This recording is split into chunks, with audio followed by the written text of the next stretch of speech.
Public news 9 కి స్వాగతం. నేను మీ అరుణ. గజపతి నగరం నుండి మెంటాడ్ వెళ్లే ప్రధాన రహదారి 80% పూర్తిగా పాడవడంతో పాదచారులు వాహనదారులు చాలా ఇబ్బందులు పడుతున్నారు.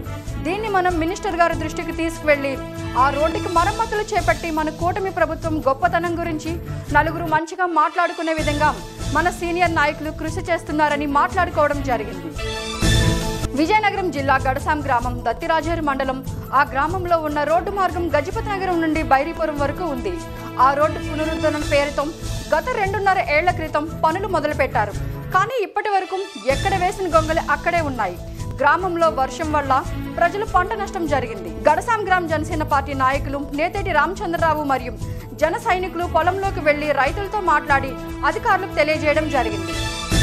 అల్లూరు జిల్లా జీకే వీధి మండలం గాలికొండ పంచాయతీ చక్కరాయి బంద గ్రామంలో గత 2 రోజుల నుండి కురుస్తున్న భారీ వర్షాల కారణంగా గ్రామం పైన ఉన్నటువంటి కొండ చర్యలు విరిగిపడి ఇళ్లపై పడడంతో ఇల్లు కూలి 4 ప్రాణాలతో బయటపడగా ఒకరు ప్రాణాలు పోయి కనిపించకపోగా మరో 3 ఆచూకీ తెలియాల్సి ఉందని ఆ గిరిజనుల ఆవేదన. మా గ్రామానికి ప్రభుత్వం మాకు ఆర్థిక సాయం చేయాలంటూ గిరిజనులు తమ ఆవేదనను వ్యక్తం చేస్తున్నారు. విజయవాడ వరదల్లో మరణించిన మరణాలన్నీ ప్రభుత్వ హత్యలే. అల్లూరు జిల్లాలో గతంలో వర్షాలు వస్తే 250 గ్రామాలు ప్రజలను సురక్షితంగా రక్షించాము. దీనికి సీఎం చంద్రబాబు అధికారులు బాధ్యత వహించాలి. పడవలను వైఎస్ఆర్సీపీ నాయకులు వదిలేశారని బురద జల్లుతున్నారు. ప్రభుత్వం మీదే కదా అధికారంలో ఉంది, విచారణ చేయండి. ప్రచారం కోసం జేసీబీపై చంద్రబాబు తిరిగారు.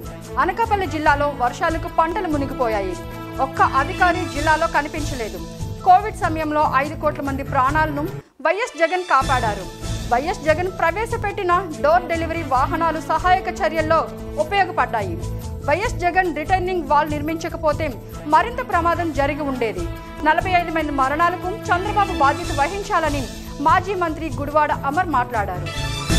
ఇవండి ఈరోజు వార్తా విశేషాలు. మరిన్ని వార్తా విశేషాలతో మరో ఎక్స్ప్రెస్ న్యూస్లో కలుసుకుందాం.